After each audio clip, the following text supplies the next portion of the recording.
When I remarried at 55, I didn't tell my new wife or her two sons that the apartment complex we lived in was actually mine. I told them I was just the building manager, and I did the right thing, because the morning after the wedding, she threw my bags in the hallway and, "I'm glad to have you here.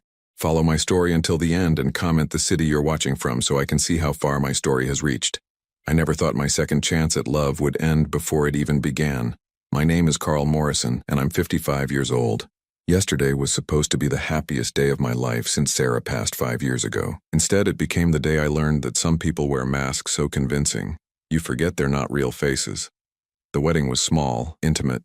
Just Mallory, her two sons Jake and Derek, and a handful of close friends in the community room of Morrison Garden Complex, the apartment building where we all lived. I had been the building manager there for what everyone believed was 6 years. Ever since I moved into apartment 1A after Sarah died. What they didn't know, what I had carefully hidden from everyone including Mallory, was that I owned the entire complex. Mallory Chen was 47 with dark hair that caught the light just right and a smile that seemed to reach all the way to her eyes. We had been together for 2 years and I thought I knew her completely. She moved into apartment 4B 3 years ago, a single mother struggling to make ends meet after a difficult divorce. At least, that's what she told me. I watched her juggle 2 part-time jobs, always worried about the monthly rent of $1,200, always grateful when I could give her a small break on utilities or maintenance fees. I fell in love with her strength, her resilience, the way she never complained despite carrying so much weight on her shoulders. When she looked at me, I didn't feel like a grieving widower anymore. I felt like Carl again, not just the shadow of the man Sarah had loved. Our wedding day was perfect.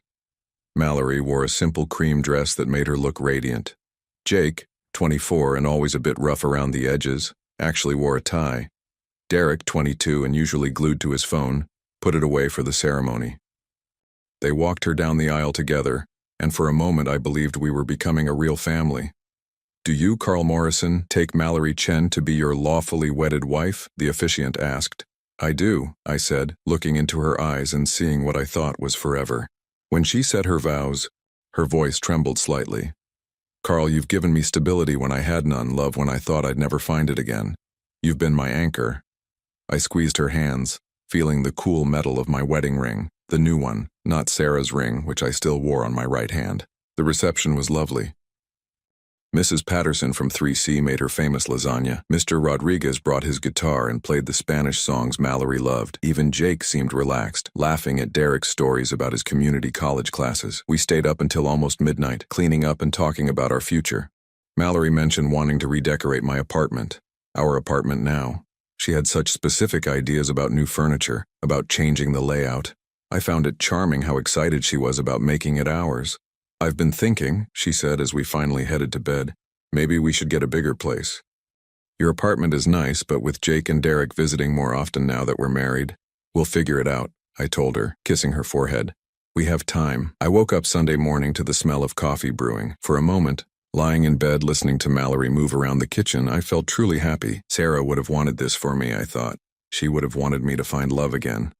When I walked into the kitchen, Mallory was already dressed, her hair pulled back in a severe ponytail I'd never seen before. Jake and Derek were at the small dining table, looking more serious than I'd ever seen them. "Good morning, wife," I said with a smile, reaching for her. She stepped back. "Sit down, Carl." Something in her tone made my stomach tighten. "Is everything okay?" "Sit down," she repeated, and there was no warmth in her voice at all. I sat, confused. The coffee mug she placed in front of me was chipped, one I'd never seen before. Not one of the matching sets Sarah and I had picked out together.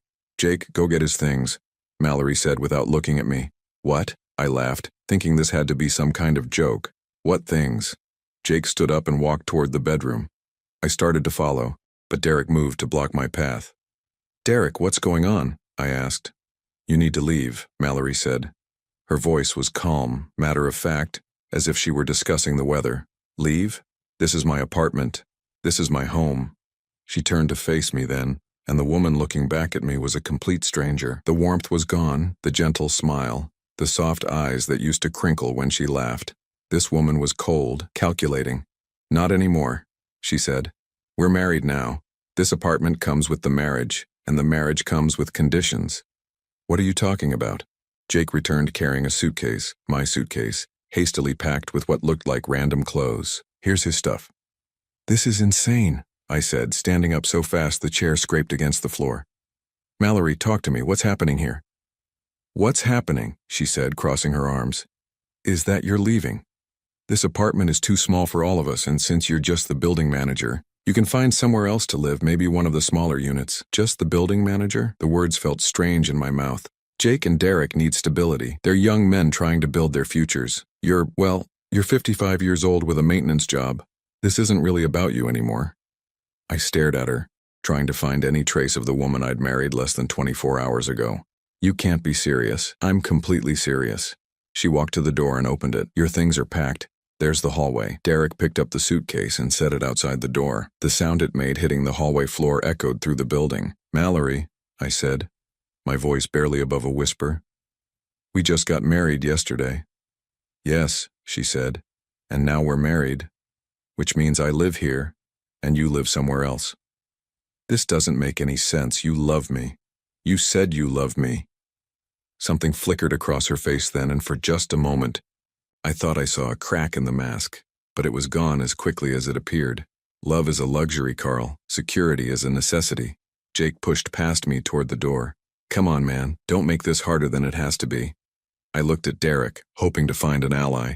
He wouldn't meet my eyes. If you don't leave now, Mallory said, I'll call the building owner and tell them you're harassing tenants. The irony of that threat hit me like a physical blow. Call the building owner, if she only knew. I walked toward the door on unsteady legs. In the hallway, Mrs. Patterson was getting her mail. She looked at me with confusion and concern. Carl, what's going on? I'm not sure, I said honestly. Mallory appeared in the doorway. Carl's moving to a different apartment, she announced cheerfully. Newlywed adjustments, you know how it is. Mrs. Patterson looked between us, clearly sensing something was wrong but not knowing what to say. I picked up my suitcase, its weight feeling heavier than it should have. As I walked toward the elevator, I heard the door to what had been my apartment, my home, close firmly behind me. Standing in that hallway, holding a suitcase full of hastily packed belongings, I felt like I was living in some kind of nightmare. This was my building. These were my tenants. This was my life, and somehow, in the space of 12 hours, it had been taken away from me by the woman I thought loved me. But as I pressed the button for the elevator, something Sarah used to say came back to me. Sometimes people show you exactly who they are, Carl. The question is whether you're paying attention. I was paying attention now. And as the elevator doors opened, I realized that Mallory had just made the biggest mistake of her life. She had no idea who she was really dealing with. The spare apartment in the basement wasn't much. Just a small studio I kept for emergencies. But it gave me a place to think. From my window, I could see directly into the building's courtyard where Sarah's rose bushes still bloomed. She had planted them our first spring here, white roses that reminded her of her grandmother's garden in Ohio. I sat on the narrow bed, still wearing yesterday's wedding clothes, trying to make sense of what had happened. The woman who had thrown me out of my own apartment wasn't the same woman who had cried during our first dance 2 nights ago. That Mallory had been gentle, grateful, vulnerable. This Mallory was someone else entirely. My phone buzzed with a text message. It was from Mallory. Don't try to come back up here. We need space to adjust to married life. I stared at the message, noting how she said we, meaning her and her sons. I wasn't part of the we anymore, apparently. I was just an inconvenience to be managed. But something about this whole situation felt wrong beyond just the shock of it.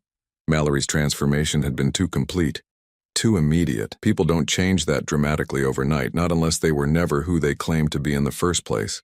I pulled out my laptop and did something I probably should have done 2 years ago. I started researching.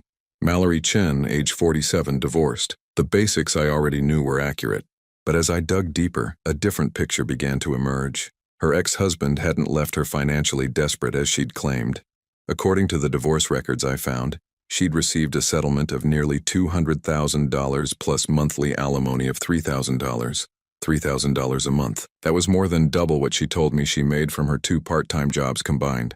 Yet she'd consistently struggled to pay her $1,200 rent, often asking for extensions, sometimes paying in cash with apologetic explanations about banking delays.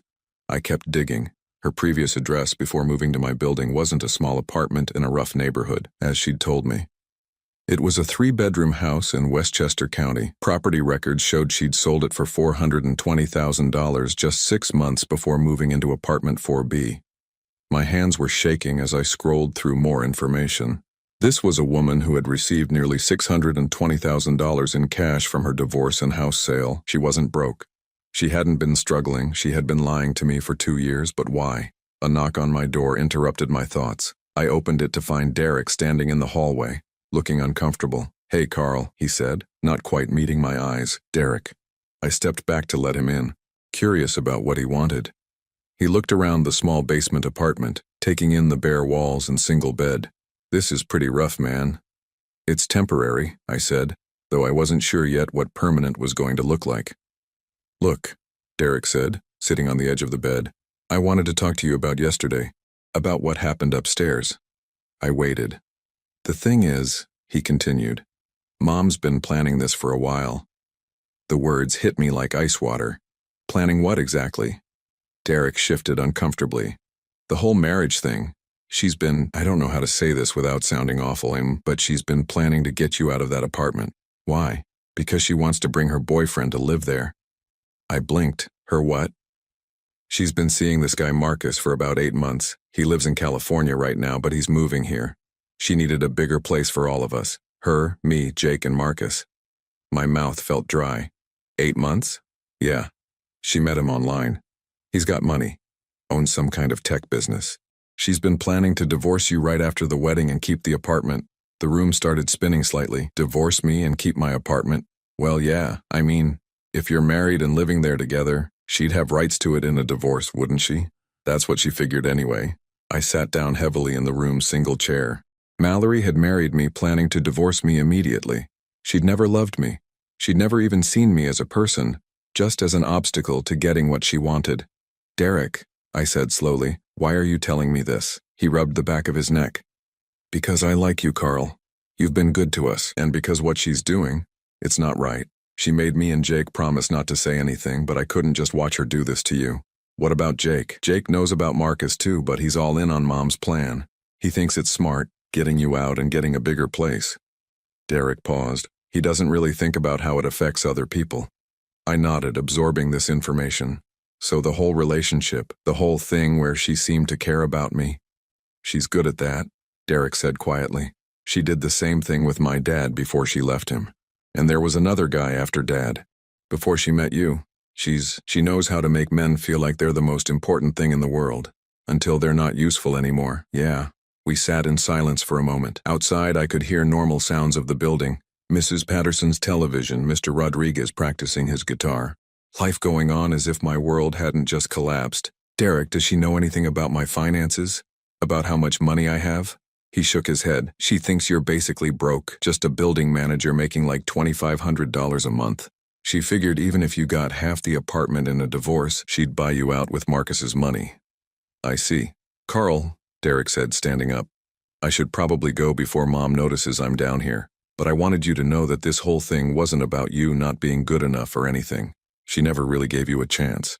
After he left, I sat alone in that basement apartment, staring at my laptop screen. The research I'd done, combined with Derek's confession, painted a clear picture. Mallory wasn't a struggling single mother who'd found love again. She was a predator who specialized in targeting vulnerable men, and she had picked the wrong target. I opened my desk drawer and pulled out a folder I'd hoped I'd never need.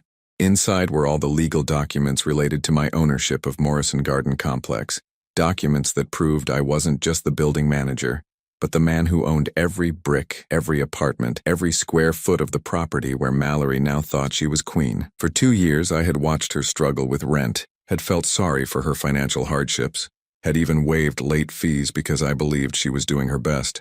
The truth was, she'd been playing a role, setting up a con, grooming me for this moment. She thought she'd married a poor building manager she could control and manipulate. Instead, she'd married a man worth nearly $3 million who owned the ground she stood on. Tomorrow, I decided, would be very different from today. I picked up my phone and scrolled to a contact I hadn't called in months. David Brennan, my lawyer. David had handled Sarah's estate, had set up all the legal protections around my assets, and had warned me about exactly this type of situation when I'd told him I was getting remarried. "Carl," David answered on the second ring. "How was the wedding?" "Interesting," I said. "David, I think it's time we had that conversation about protecting my interests." "What's happened?" "My wife of 24 hours just threw me out of my own apartment. She thinks I'm poor." And she's planning to divorce me and take half of what she thinks I own. There was a pause. She doesn't know about the building? She has no idea. Well, David said, and I could hear him settling into his chair. This should be educational for her. Can you be in my office tomorrow morning? As I hung up, I felt something I hadn't felt since Sarah died, a sense of control returning. Mallory thought she was playing chess while I was playing checkers. She was about to learn that she wasn't even playing the same game. Monday morning came with the kind of clarity that only follows a sleepless night of planning. I had spent hours with David Brennan going over every legal detail, every protection I had in place, every move Mallory might try to make. Now it was time to turn the tables. I stood outside apartment 4B, my apartment 4B, at exactly 9 o'clock in the morning. I could hear voices inside, laughter even. They were celebrating their victory, completely unaware that their world was about to shift beneath their feet. I knocked firmly on the door. "Just a minute," Mallory's voice called out, bright and cheerful in a way that made my skin crawl.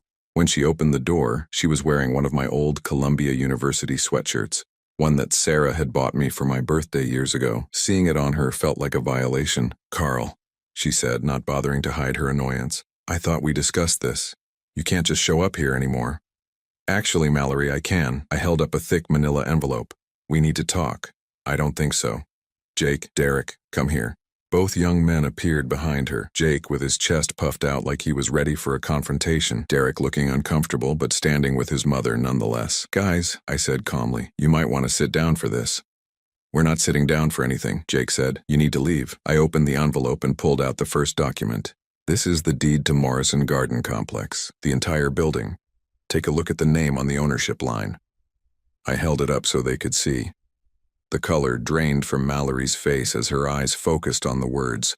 "Carl Morrison, sole proprietor." That's not possible," she whispered. "It's very possible. In fact, it's been true for the past 15 years. I built this place with the insurance money from my first wife's death and my savings from 20 years in construction management." Jake grabbed the paper from my hand, his eyes scanning frantically. "This has to be fake." "Here's the property tax assessment," I said, handing him another document. "Here's the mortgage documentation showing final payment 3 years ago. Here's my business license for Morrison Property Management. Would you like to see my bank statements showing the rental income from all 12 units? Mallory sat down heavily on the couch, my couch, her hands shaking. "You said you were the building manager." "I said I managed the building. I never said I didn't own it." Derek was staring at the papers, his mouth slightly open. "Carl, you own this whole place? Every brick, every pipe, every square inch of ground it sits on." "But," Mallory said, her voice getting higher, "you live like you don't have any money. You drive that old pickup truck. You wear work clothes. You said you made $2,500 a month. I said that was my salary as building manager, which it is. I pay myself a modest management fee for tax purposes. The rental income from 11 other units, however, brings in about $14,000 monthly. After expenses, maintenance, and property management costs, my net income from this building alone is roughly $9,000 per month." The silence in the room was deafening. Jake was the first to recover. "So what? You still married Mom. She still has rights." "Actually, Jake, she doesn't." I pulled out another document. "This is a prenuptial agreement your mother signed." "I never signed any prenup," Mallory said quickly. "You signed it right here," I said, pointing to a signature on the document. "Friday afternoon, at David Brennan's office. You thought you were signing apartment lease modification papers." Her face went white. You tricked me. I protected myself. David explained every document you signed, Mallory. You just weren't paying attention because you thought you were signing papers to get Derek a lease reduction and Jake permission to park his motorcycle in the courtyard." The truth was, David had been extremely thorough. He'd explained that the documents included marriage protection clauses, but Mallory had been so focused on what she thought were tenant benefits that she'd rushed through the signatures. "You can't do this," she said, standing up abruptly. "We're married. I live here now. You live here as my tenant, Mallory, and as of today your rent is going up to market rate, $3,000 per month." $3,000? Derek gasped. "That's the going rate for a 2-bedroom apartment in this neighborhood. I've been giving you a significant discount for the past 3 years." Jake stepped toward me, his hands clenched into fists. "You son of a—" "Careful, Jake," I said calmly. "You're in my building talking to your landlord, and based on what Derek told me yesterday about your mother's boyfriend Marcus, you've been planning this little scheme for quite some time." Mallory's eyes snapped to Derek. "What did you tell him?" Derek looked miserable. "Mom, I couldn't just watch you do this to him." "You told him about Marcus?" Her voice was deadly quiet. "Among other things," I said. "I also know about your divorce settlement, Mallory. The $200,000 you received, the $3,000 per month in alimony, the $420,000 you got from selling your house in Westchester." She sat back down, harder this time. "You've been lying to me for 2 years about being financially struggling. You've had over $600,000 this entire time. You weren't a struggling single mother, you were a woman running a long con." "I never," she started, but I held up my hand. "I have your financial records, Mallory. I know about the rental property you own in Albany that brings in $1,800 monthly. I know about the investment account with Merrill Lynch that has a current balance of roughly $460,000. I know you're not poor, and I know you never were." Jake slammed his fist on the coffee table. "So what's your point, old man?" "My point is that your mother married me under false pretenses, planning to divorce me and steal my assets. What she didn't count on was that I'm not the naive widower she thought I was." I pulled out my phone and opened the security camera app. "I also know that Marcus flew in from San Francisco yesterday and spent the night in apartment 2C, Mrs. Chen's place, because your mother arranged for him to stay there while she figured out how to get rid of me permanently." Mallory's face crumpled. "How do you know that?" "Because I own the building. Mallory, I have security cameras in every hallway, every entrance, every common area. I've watched Marcus come and go 3 times in the past 6 months during what you told me were weekend visits to your sister in Connecticut." I scrolled through the camera footage on my phone, showing her clear images of a tall man with dark hair entering and leaving the building, sometimes with overnight bags, always when I was supposedly away on building maintenance trips. "You've been planning this for months, the marriage, the immediate divorce, taking half of what you thought I owned.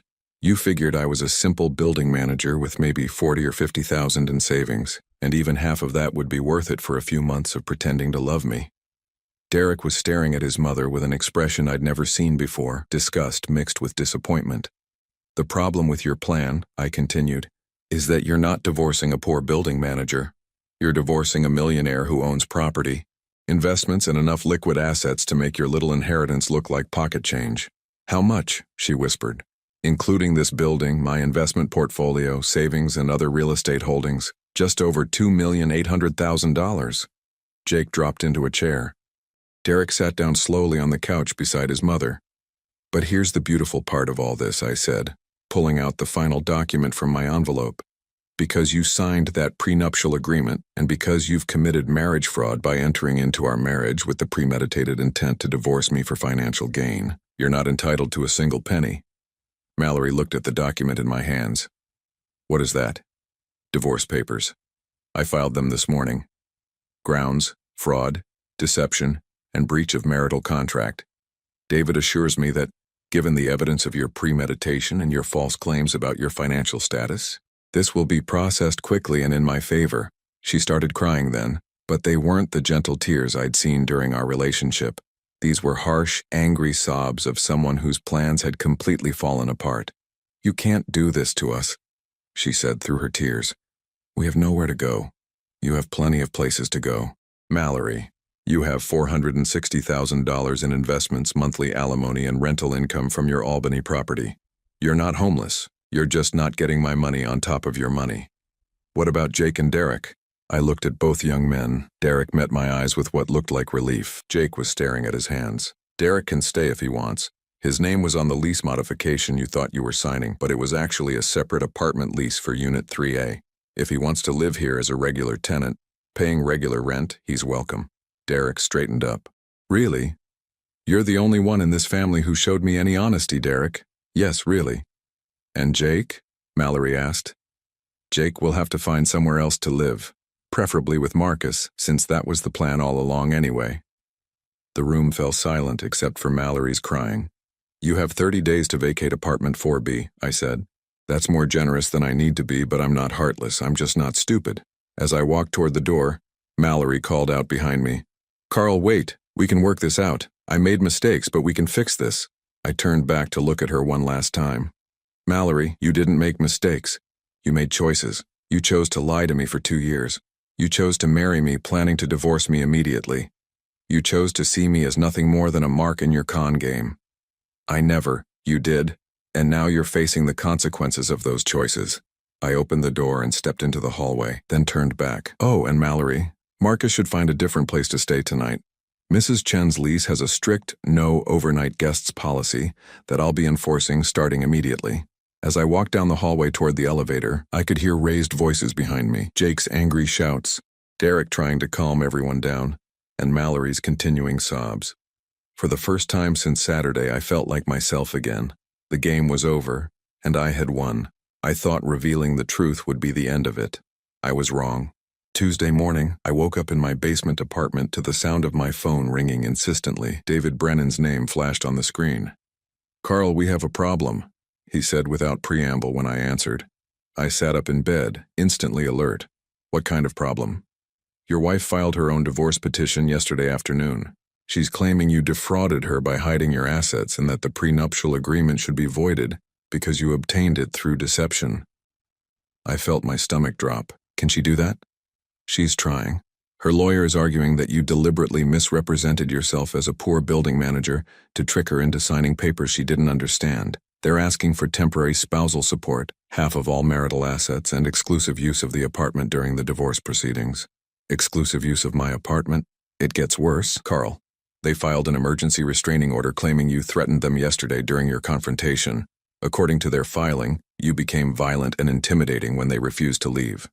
I was fully awake now, anger coursing through my veins. "That's completely false." "I know. But the family court judge granted a temporary restraining order pending a hearing. You're not allowed within 500 feet of apartment 4B or any member of the Chen family. This is insane. It's my building. I know. We'll fight it, but for now, you need to stay away. Any violation of that restraining order could result in your arrest. And that would hurt our case significantly." After hanging up with David, I sat in my small apartment trying to process what was happening.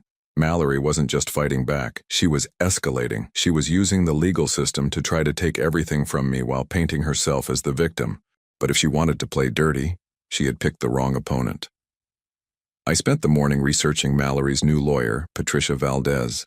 She specialized in high-asset divorces and had a reputation for aggressive tactics on behalf of female clients. Her website featured testimonials from women who had gotten what they deserved from wealthy ex-husbands. She was expensive, but she was good. The question was, how was Mallory paying for her? By noon, I had my answer. A quick check of public records showed that Mallory had taken a cash advance of $50,000 against her investment account the day after our wedding. She had been planning this legal battle before she even threw me out of the apartment. My phone buzzed with a text message from Derek. "Can we talk? Not about the legal stuff, about something else." I called him immediately. "Derek, I can't come to the building. There's a restraining order." "I know. Can you meet me at the coffee shop on Maple Street? It's about Mom and Jake."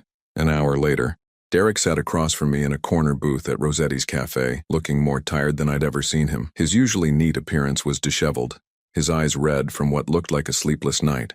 "She's completely lost it," he said without preamble. "What do you mean? Yesterday after you left?" "She went crazy. She started throwing things, screaming about how she was going to destroy you. Jake was right there with her, talking about how they were going to take everything you owned." Derek paused, running his hands through his hair. "But then Marcus showed up." "At the apartment?" "Yeah. And Carl, this guy isn't what she told us he was." I leaned forward. "What do you mean?" "She said he was successful, that he owned a tech company in California. But when I talked to him last night, he let slip that he's actually unemployed. He's been living off unemployment benefits and staying with different women he meets online." My blood ran cold. "Different women?" He started bragging to Jake about how he's got this system worked out. He finds women online who seem financially stable, convinces them he's successful, then gradually moves in with them. When they figure out he's lying, he moves on to the next one. "And Mallory doesn't know this?" Derek shook his head. "She has no idea.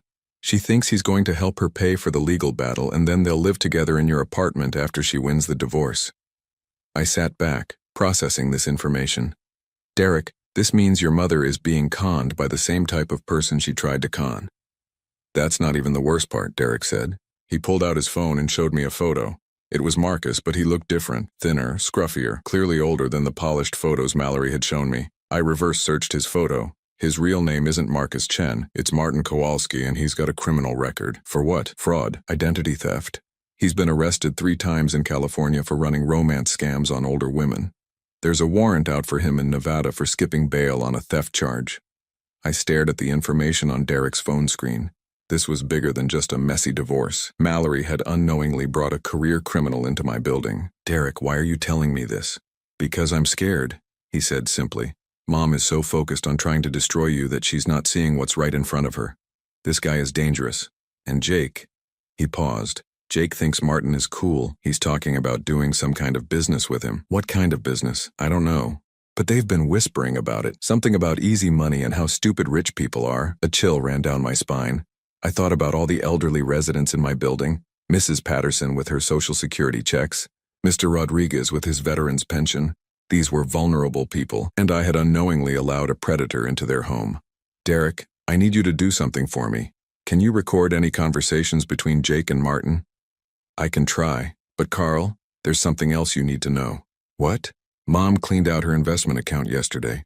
All $460,000. She moved it to some offshore account that Martin set up for her. He told her it was to hide the money from you during the divorce." I felt like I'd been punched in the stomach. She moved her entire savings to an account controlled by a man with a criminal record? He told her it was temporary, just until after the legal stuff was settled. But Carl, I looked at the paperwork he had her sign. I don't think she's ever going to see that money again. I closed my eyes, trying to think clearly. The situation had spiraled far beyond a simple case of marriage fraud. Mallory had been victimized by exactly the type of con she had tried to run on me, and now she was too invested in fighting me to realize it. "Derek, you need to get out of that apartment." "What?" "Tonight. Pack your things and leave. Go stay with a friend, get a hotel room, whatever you need to do. This situation is about to get much worse. I can't just abandon her." "You're not abandoning her. You're protecting yourself." "Derek, think about what you just told me. Martin is a career criminal with fraud convictions. Your mother just gave him access to nearly $500,000. Jake is talking about getting involved in whatever scheme Martin is running. And all of this is happening in my building, where there are elderly tenants with fixed incomes and limited ability to protect themselves." Derek's face went pale as the implications sank in. "I have to call the police," I continued. "I have to report Martin's presence in the building and the fact that he's using a false identity. When I do that, everyone in that apartment is going to be investigated." "But Mom, your mother made her choices, Derek. She chose to lie to me. She chose to try to steal my assets. And now she's chosen to trust a criminal with her life savings. I can't protect her from the consequences of those choices." Derek was quiet for a long moment. Finally, he nodded. "You're right. I'll pack tonight." "Good. And Derek, when you leave, don't tell anyone where you're going. Not your mother, not Jake, and definitely not Martin." As we parted ways outside the coffee shop, Derek grabbed my arm. "Carl, I'm sorry for all of this. You didn't deserve what she did to you. No one deserves to be conned." "Derek. Not me, not your mother, not the other victims Martin has left behind. The difference is I can protect myself. Your mother chose not to." That evening, I sat in my basement apartment with my laptop, compiling everything I knew about Martin Kowalski. Criminal records, arrest warrants, photos, aliases. I had enough information to put him back in prison, and I intended to use it. But first, I needed to make sure my tenants were safe. I started with Mrs. Patterson, calling her directly. "Mrs. Patterson, this is Carl. I need to ask you about any interactions you've had with Mallory's new boyfriend." "Oh, that handsome young man. He was asking about my late husband's coin collection yesterday. So interested in the history behind it." My heart sank. Martin was already working on his next victims. "Mrs. Patterson, I need you to listen to me very carefully." As I made call after call to my tenants, warning them about Martin and advising them to secure any valuables, I realized that Mallory's attempt to destroy me had backfired in the worst possible way. She hadn't just failed to steal my assets, she had handed her own money to a predator and put innocent people in danger. The restraining order meant I couldn't confront Martin directly, but I didn't need to. I had something better than a confrontation. I had evidence, I had the law on my side, and I had a responsibility to protect my tenants that trumped any legal maneuvering Mallory's lawyer could attempt.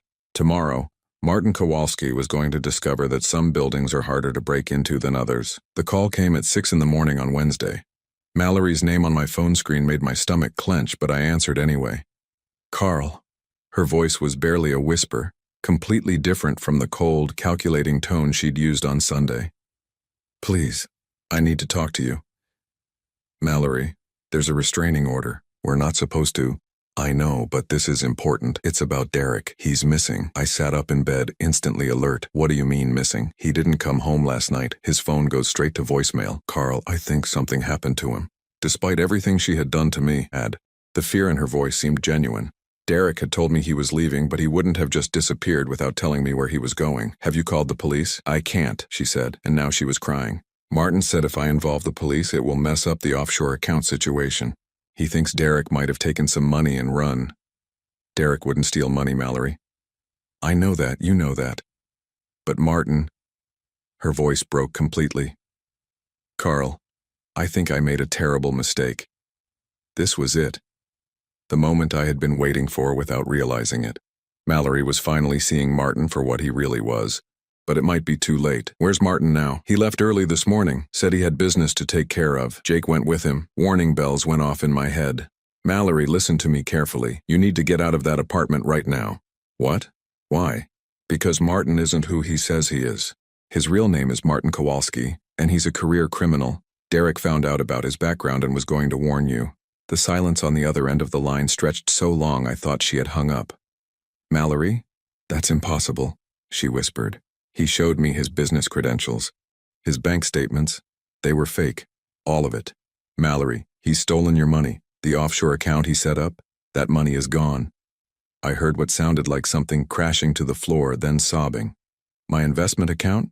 All $460,000. It's gone. No. No, no, no. She was repeating the word like a mantra, her voice getting higher and more hysterical. He said it was just temporary. He said after the divorce we'd have all your money plus mine. There isn't going to be any money from me, Mallory.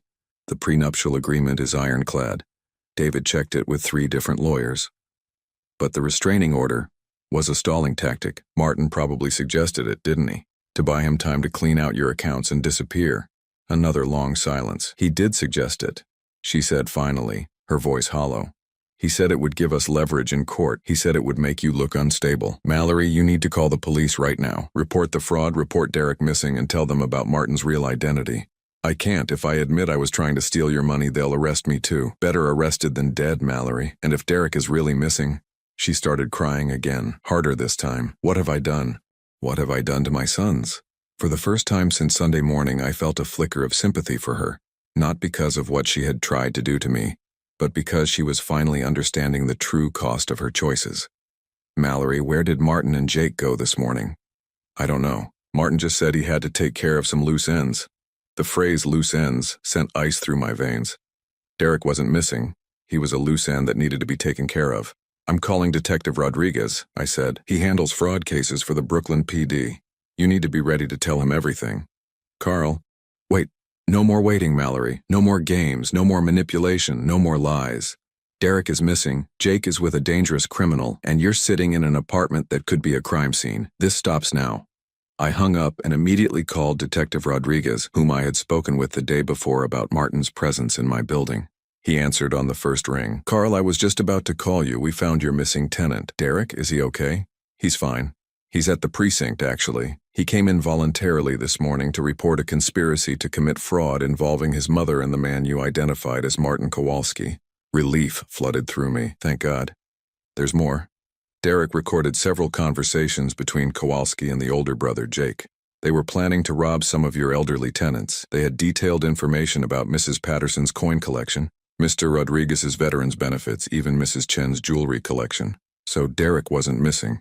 He was gathering evidence. Smart kid. He realized his family was in too deep and decided to do the right thing. But Carl, we need to move fast. Our surveillance team lost Kowalski and Jake about an hour ago. They could be coming back to the building. That's what we're thinking. Derek says Jake has a key to the apartment and knows the building layout. If they're planning to hit your tenants, today would be the day to do it. What do you need from me? We need you to stay away from the building until we can apprehend them. I know it's your property, but if something goes wrong and civilians get hurt, I understand. But as I hung up, I realized I couldn't just sit in my basement apartment while my tenants were in danger. Restraining order or no restraining order, I had a responsibility to protect them. I called Mrs. Patterson first. Mrs. Patterson, this is Carl. I need you to listen to me carefully and do exactly what I say. One by one, I called every tenant in the building. I told them to lock their doors, not answer unless they heard my voice specifically, and to call 911 if they saw anyone they didn't recognize in the hallways. Then I called Mallory back. The police know about Martin, I said when she answered. Derek is safe. He's been working with them to gather evidence. He's okay? He's fine, but Jake is still with Martin and they're planning to rob our neighbors.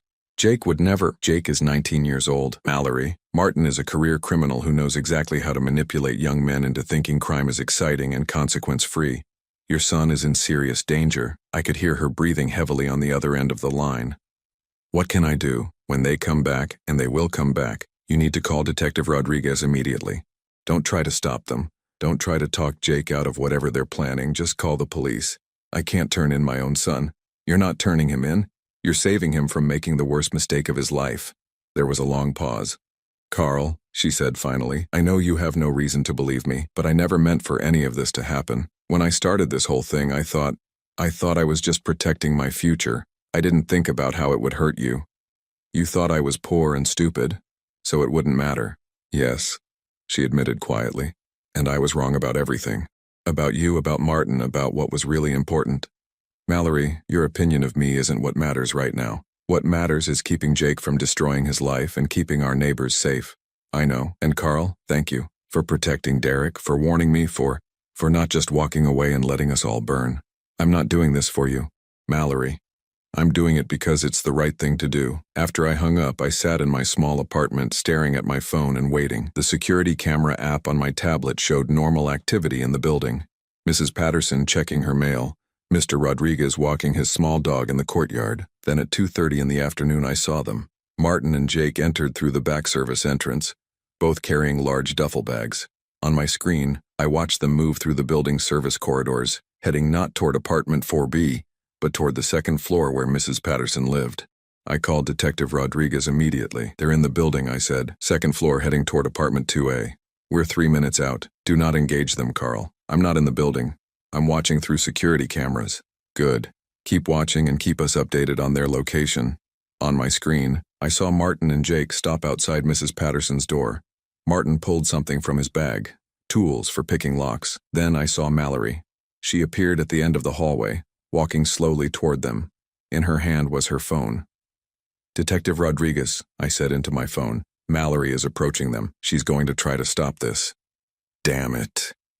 On my screen, I watched Mallory reach Martin and Jake just as Martin was working on Mrs. Patterson's lock. I couldn't hear what was being said, but their body language told the story. Mallory was pleading with Jake, reaching for him. Martin was angry, gesturing aggressively. Then Jake stepped away from his mother, shaking his head. He was choosing Martin over her. I watched Mallory's shoulders slump in defeat as she realized she had lost her son to the same type of predator she had tried to become. But then she did something that surprised me. Instead of walking away, she stepped between Martin and Mrs. Patterson's door. For the first time since I had known her, Mallory Chen was protecting someone other than herself. The police arrived 90 seconds later. 3 months later, I stood in my renovated apartment 4B, looking out at Sarah's rose garden in the courtyard below. The white roses were blooming again, fuller and more beautiful than they had been in years. Sometimes things need to be pruned back severely before they can grow properly again. The legal proceedings had moved swiftly once Martin Kowalski was arrested. His real identity unraveled quickly under police investigation, revealing a trail of fraud victims across 4 states. The offshore account he had set up for Mallory's money led investigators to a complex scheme involving at least 12 other victims, mostly widowed or divorced women between the ages of 40 and 60. Mallory had cooperated fully with law enforcement, providing evidence that helped convict not only Martin, but also a network of accomplices who specialized in romance fraud targeting middle-aged women. In exchange for her cooperation, the district attorney had agreed not to file charges against her for the marriage fraud she had attempted against me. Jake hadn't been so fortunate. His involvement in the planned robbery of my tenants, combined with his participation in Martin's other schemes, had earned him an 18-month sentence in county jail. He would be eligible for early release in 9 months if he completed the rehabilitation programs Derek had convinced him to sign up for.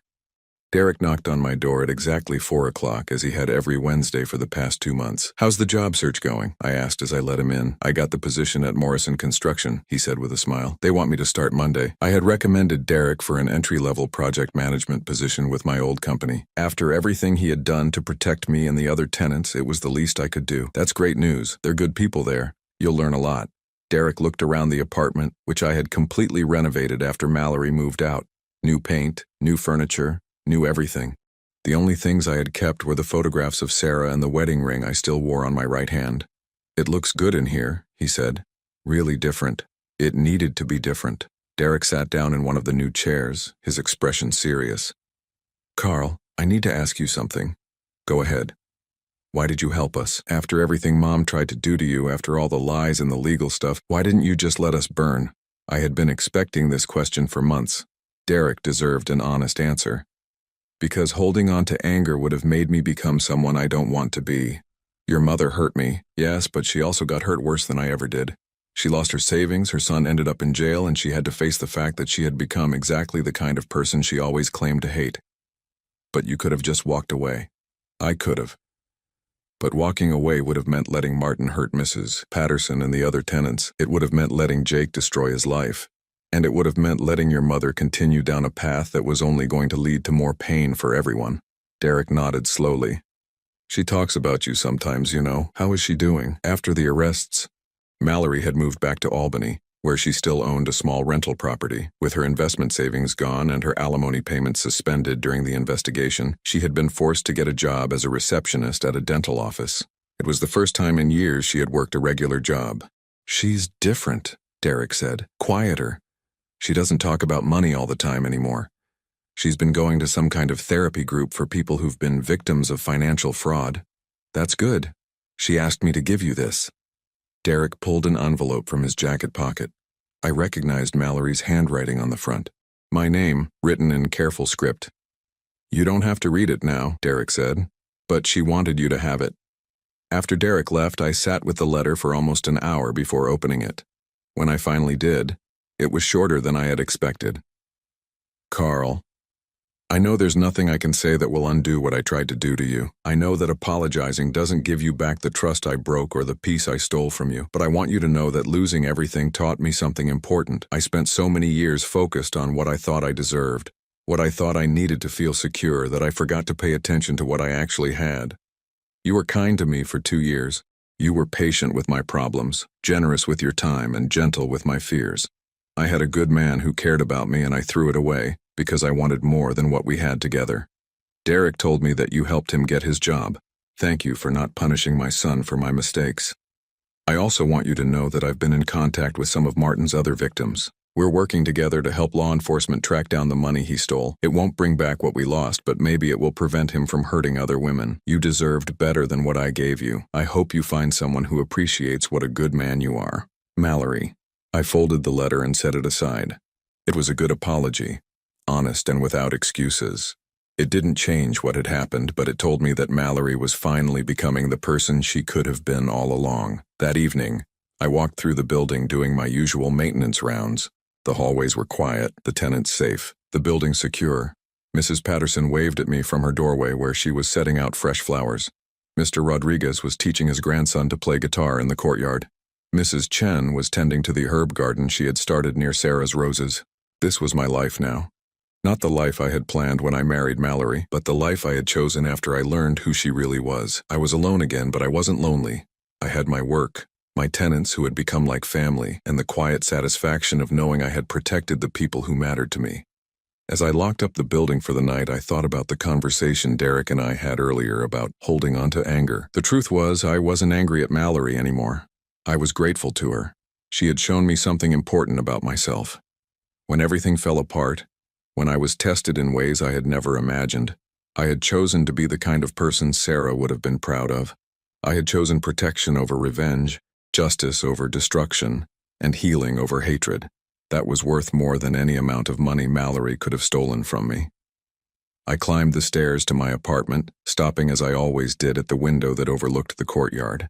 Sarah's roses were in full bloom, white petals glowing in the moonlight like small stars against the dark earth. I think you would have approved, I said quietly to the garden below. The next morning I woke up to sunlight streaming through windows I had opened the night before. For the first time in months I felt truly rested. I made coffee in the kitchen where Mallory had told me to leave, walked out onto the small balcony where she had planned to bring her boyfriend, and looked out at the city I had called home for 15 years. My phone rang. The caller ID showed a number I didn't recognize, but the area code was local. Hello, Mr. Morrison? This is Janet Coleman from the Brooklyn Community Center. I hope I'm not calling too early. Not at all. What can I do for you? I'm calling about the apartment building support program you inquired about last month. We'd like to discuss having you speak to other property owners about protecting elderly tenants from financial fraud. I had almost forgotten about the inquiry I'd made. After everything with Martin, I had contacted several community organizations about creating educational programs for property owners and tenants. I'd be interested in that. Wonderful. Would you be available to meet next Tuesday? We have several other building owners who have expressed interest, and Detective Rodriguez said he might be able to join us to discuss warning signs to watch for. After we set up the meeting, I sat on my balcony finishing my coffee and thinking about the future. For months I had been focused on rebuilding my life after Mallory's betrayal. Now I was ready to think about building something new. Derek stopped by that afternoon with news that Jake had been accepted into the prison's vocational training program. He's learning electrical work, Derek said. He wants to have a real skill when he gets out. That's good. Honest work builds character. Carl, can I ask you something else? Sure. Do you think people can really change? I mean, fundamentally change who they are? I thought about Mallory working as a dental receptionist, attending therapy groups, trying to help law enforcement catch the man who had conned her. I thought about Jake learning a trade in prison, finally understanding that easy money wasn't easy at all. I thought about myself, learning to trust my instincts about people instead of just hoping for the best. I think people can choose to change, I said finally. But it usually takes losing everything they thought they wanted before they figure out what they actually need. What do you need, Carl? I looked around my renovated apartment, thought about my tenants, my work, the community support program I was about to join. I need to know that the people I care about are safe. I need to do work that matters. And I need to honor the memory of people who loved me by being the kind of person who deserves that love. Derek smiled. I think you're doing pretty well at all of that. That evening, I walked down to the courtyard and sat on the bench beside Sarah's roses. The building around me was quiet and secure, filled with people I had chosen to protect and who had chosen to trust me. I was 55 years old, divorced, and living alone. By most measures, my attempt at finding love again had been a complete disaster. But I had learned something valuable from the disaster. I had learned the difference between being alone and being lonely, between being generous and being gullible, between second chances and second mistakes. Most importantly, I had learned that sometimes the best way to honor the love you've lost is to protect the love that still exists in the world around you. As the sun set over Brooklyn, painting the sky in shades of pink and gold, I made a decision. Tomorrow, I would start looking at apartments and buildings owned by other people. It was time to stop being just a landlord and start being a neighbor. But tonight I would sit in my garden, surrounded by roses my wife had planted and protected by walls I had built, grateful for the hard-won wisdom that comes from surviving betrayal and choosing healing. The test of true face was over, and for the first time in months I was looking forward to whatever came next.